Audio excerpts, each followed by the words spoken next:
In our last video, we took a look at what to do when we had two secants intersecting, and we used something that I like to call pow-pow, which stood for the part outside a circle times the whole thing was equal to the other part outside the circle times the whole thing. Well, the good news is we can still use this idea of pow-pow when we're dealing with a secant and a tangent. Recall the tangent just touches a circle once. What's important to remember if I look at this blue tangent drawn in this first circle is that if I look at the part outside the circle, that's AE. However, the whole thing is also AE. So what I have to remember is that the part outside and the whole will always be the same thing. So take a look at how this will be working out in this example down here.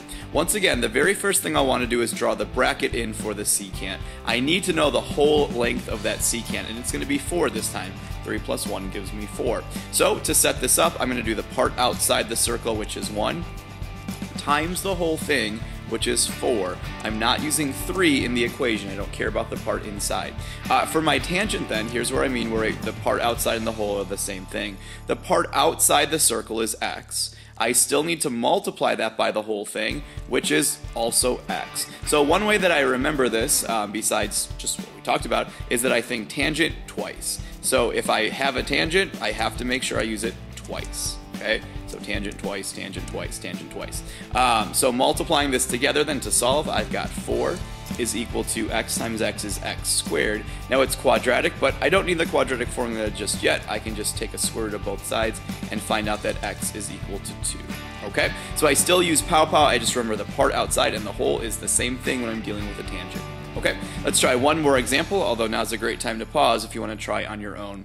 First thing, I need the entire length of the secant. So if one piece is 5 and one piece is x, adding those together I get x plus 5, or 5 plus x. Okay, and then I'll set up my pow-pow equation. The part outside for the secant is 5, that's the part outside the circle, times the whole thing, which is x plus 5.